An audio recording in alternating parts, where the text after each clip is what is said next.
जैसे आपसे भी मैं यही जानना चाह रही हूँ, ऐसे वक्त में जब स्कूल कॉलेजेस जाना बड़ा मुश्किल हुआ करता था, ऐसे वक्त में जब कश्मीर के हालात बहुत अच्छे नहीं थे, कश्मीर डर के साए में था, गोलियों की गूंज सुनाई पड़ती थी कश्मीर में, आपने क्रिकेट को अपना प्रोफेशन चुना। आसान तो नहीं रहा होगा आपका सफर। सबसे पहले अस्सलाम वालेकुम, नमस्कार, सत श्री अकाल। मेरी भी जर्नी जो स्टार्ट हुई थी 2006 से, और मेरी जर्नी ऐसी स्टार्ट हुई, मेरे को ये पता नहीं था कि मैं मौत से खेल रही हूँ, मैं क्या कर रही थी।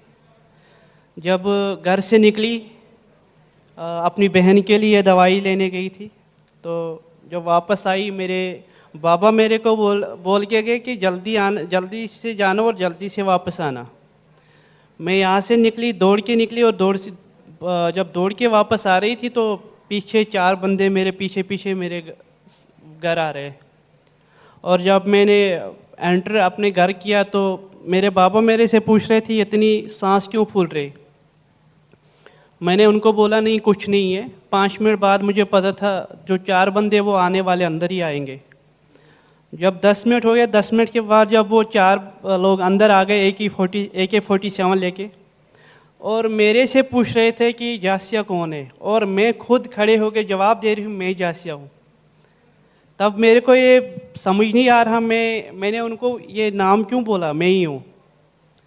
क्योंकि एक घबराहट थी, एक जो उस टाइम मेरा दिमाग काम करना बंद कर दिया। और उस टाइम उन्होंने जब मेरे बाप को बोला कि इसको हम यहीं पे ख़त्म कर देंगे इसी लम्हा में, ये 2006 सितंबर की बात है, तो और मेरे बाबा ने उनको बोला कि अगर एक गोली चलाओगे ना तो इसी से मैं आपके 36 के 36 ठोक दूँगी चारों को। तो वहाँ से मेरी जर्नी स्टार्ट होती है।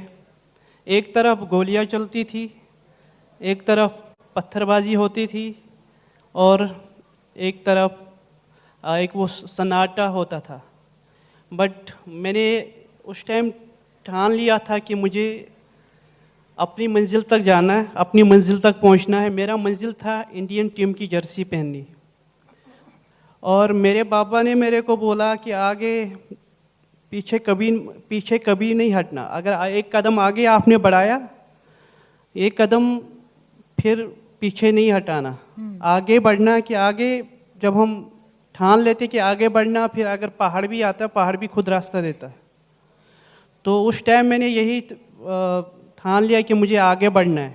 आज तक मैंने पीछे देखा नहीं। अगर मैंने एक कदम आगे बढ़ाया तो मैं पीछे मुड़ के अभी भी नहीं देखती हूँ, क्योंकि ये जब आपके घर पर AK-47 लेकर लोग आए और आपको मारने की बात कही गई, पहले तो वो लोग आपका पीछा क्यों कर रहे थे, आपके घर तक क्यों आए, और क्या उस वक्त जसिया के मन में डर पैदा नहीं हुआ कि मैं अगर आगे बढ़ी या मैंने अपने सपने को पूरा किया तो हो सकता है कि इनकी गोलियों का निशाना मैं हूं? मेरा तब जब मौत और ज़िंदगी के सवाल होता तो डर तो लगता ही है। बट तब मेरा बचपना था, मुझे नहीं पता था ये क्या है क्या नहीं है। और उसके बाद अगले दिन जब मेरे पेरेंट्स ने मेरे को बोला कि ये गलती क्यों कर रही है आप, तो फिर मेरे को पता चल गए। जब मैंने अपने माँ बाप की आंखों में आंसू देखा, तब मेरे को समझ में आ गया कि असल वजह क्या है, मौत और डर, ये मेरे माँ बाप क्यों रो रहे हैं। तो मैंने उस टाइम उनको बोला कि आपको मैं रोने नहीं दूंगी आज के बाद। जो मेरा अपना मकसद है, उस मकसद को मैं हासिल करते रहूँगी। और फिर उसके बाद मैंने 2012 में मैंने कश्मीर छोड़ दिया। मैं 8 साल पंजाब में रही। 3 साल मैं राजस्थान से खेला, 8 साल मैंने पंजाब खेला, 2 साल में उत्तराखंड खेले, और 3 साल अब मेरे को फिर से जब हालात ठीक हो गए कि ये 2006 से लेकर इतने बहुत खतरनाक हालात थी 2018-19 तक कि मैं जिस डिस्ट्रिक्ट में रहती हूँ, साउथ कश्मीर, शोपियान, वो बहुत बड़ा डेंजरस माना जाता है। तो वहाँ पे जब सुबह पहली गाड़ी निकलती है वो सुबह 7 साढ़े 7 निकलती है, और आखिरी गाड़ी जो होती है 5:30 बजे, उसके बाद वहाँ गाड़ी नहीं मिलती। तो सबसे बड़ी चैलेंजिंग ये होती है। दूसरी चैलेंज ये होता है कि मैंने ऐसा वो फील्ड चुना है, जब किसी को भी बोलते हैं क्या खेलने जा रही है, क्रिकेट खेलोगे, और उसके बाद जो कमेंट्स सुनने को पड़ते हैं, सुनने को मिलते हैं वो, और दूसरा सबसे मेन चीज़ जो है, क्योंकि जो मेरी गेम है क्रिकेट है, क्रिकेट में तो मैं कोई हिजाब विजाब पहन नहीं सकती हूँ। तो सबसे मेन चीज़ जो वो थी हिजाब की बात जब आती थी तो और बहुत मुश्किल हो जाता था।